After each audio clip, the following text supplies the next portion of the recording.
देखिए, ईरान और हिंदुस्तान के रिश्ते कोई आज के रिश्ते नहीं हैं। ये दूध और खून के रिश्ते हैं।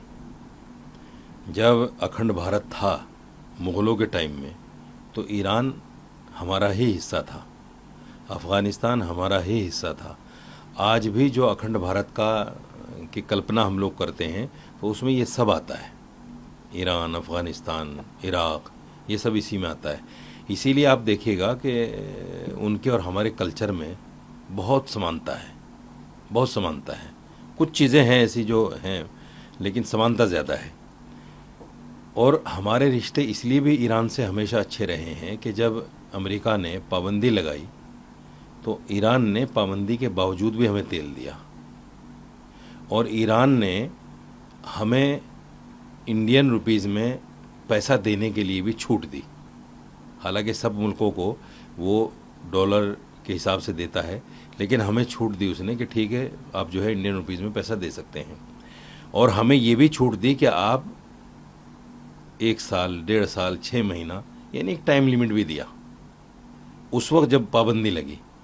तो हमारे जो रिश्ते हैं कभी ईरान से ख़राब नहीं हुए।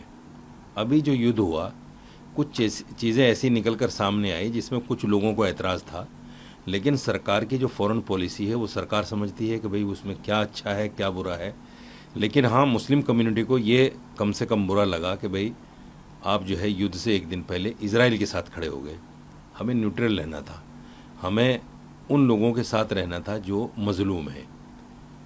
हम एक तरफ ये कहते हैं कि साहब फ़लस्तीन जो है उसको हम ग्रांट भी देते हैं, मदद भेजते हैं वहाँ 2.5 करोड़ रुपए की, और फ़लस्तीन जो है हमें अपने मुल्क का सबसे बड़ा एजाज़ भी देता है हमारे प्रधानमंत्री को।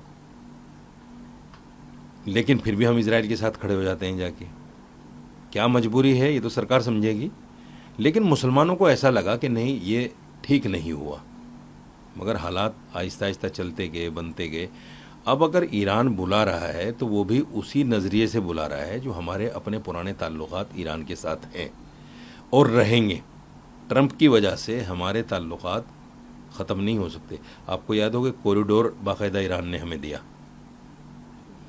हिंदुस्तान को। हिंदुस्तान पर एहसान है कुछ ईरान के, और हिंदुस्तान ने कभी ईरान ने कभी हिंदुस्तान को अपने से अलग नहीं माना। इसलिए जो उनको प्रधानमंत्री जी को बुलावा आया है, ये बहुत अच्छी बात है।